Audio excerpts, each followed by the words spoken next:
कि बीजेपी में अंतरकलह सामने आ गया? कांग्रेस अपना अंतरकलह संभाल ले, हमारे यहाँ कोई अंतरकलह नहीं है। वो पता नहीं कहाँ से कोई विषय लाते हैं, कोई विषय जो है ही नहीं और फालतू की बातें करते हैं। हमारे यहाँ अंतरकलह ढूंढ रहे हैं, अरे अपना घर तो संभाल लो कि आपस में एक दूसरे को लड़ रहे हो। सीताराम जूली जी को नीचा दिखाना चाहते हैं और अपने डोटासरा जी, और डोटासरा जी को नीचा दिखाना चाहते हैं जूली साहब।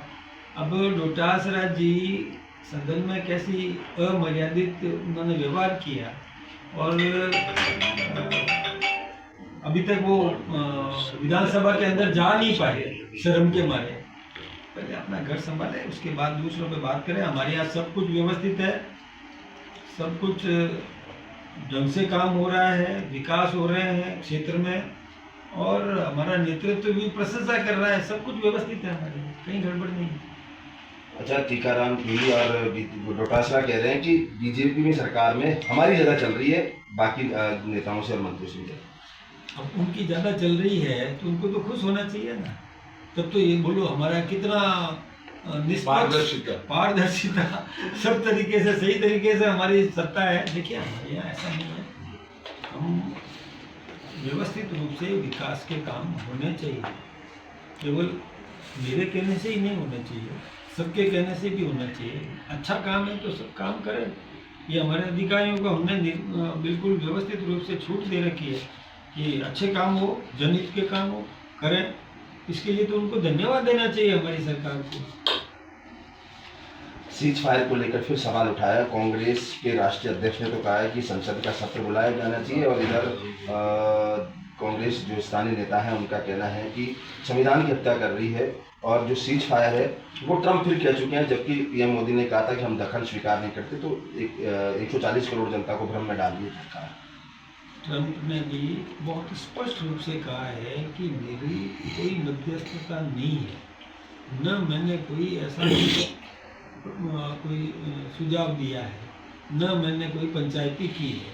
दूसरी बात है, हमारे नेतृत्व ने बहुत क्लियर किया कि हमें किसी की मध्यस्थता स्वीकार नहीं है और न किसी ने हमें ऐसा कहा। पाकिस्तान के सैन्य अधिकारी ने सफ़ेद झंडा लहरा करके माफ़ी मांगी, गिड़गिड़ा करके क्षमा मांगी, हमारे सेनाधिकारी से चर्चा की कि हम आपकी शर्तों पर युद्ध रोकना चाहते हैं। तो हमारे सेनाधिकारी ने जो कुछ भी कन्वर्सेशन किया है वो तय है, इसमें कहीं कोई किसी की मध्यस्थता है नहीं, सीधी डायरेक्ट डायलॉग है। आप यदि सुनना है तो हमारे प्रधानमंत्री जी का राष्ट्र के नाम संबोधन उसमें बहुत क्लियर कर दिया। बीकानेर में हमारे प्रधानमंत्री जी आए थे, उन्होंने खुल्लम खुल्ला चुनौती भी दी है, जिसको पाकिस्तान की सेना ने भी सुना, पाकिस्तान की जनता ने भी सुना और दुनिया ने भी सुना। इससे ज़्यादा और स्पष्ट रूप से क्या कहें। अब ये जब जहाँ तक मांग रहे हैं एक साथ संसद का सत्र बुलाओ, तो सत्र तो चलेगा ना, निश्चित रूप से सत्र चलने वाला है। उनको धैर्य नहीं है क्या? थोड़ा इंतजार तो करो, तब तक कुछ मुद्दे हैं तो कलेक्ट करके रखो, सदन में रखना। अब हर मौके पर कुछ भी उनके पास कोई देखो काम नहीं है कांग्रेस के पास। अब जब हमने और शशि थरूर के नेतृत्व में जो टीम भेजी वो दुनिया में जाकर के और बता रही है ना और समर्थन हासिल कर रही है ना, वो अपने नेताओं से ही वो उनको उलझन है, तो उसका तो मैं क्या कर सकता। आखिरी सवाल कि संविधान का बचाओ रैली निकाल रहे हैं, कह रहे हैं कि बीजेपी पर संविधान की हत्या करने का बार बार आरोप लगा रहे हैं कई समय से। संविधान की हत्या कांग्रेस ने की है, कई बार की है, एक बार नहीं कई बार की है। हमारी चुनी हुई सरकारों को उन्होंने बर्खास्त किया है, आपातकाल लगाया देश में।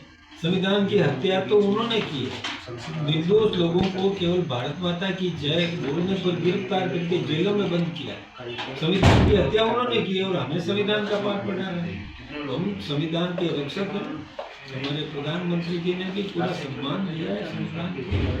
वो केवल अंदर गए कुछ भी बोल दिया तो उसका जवाब देने के लिए हमारे पास इतना फालतू का समय नहीं है।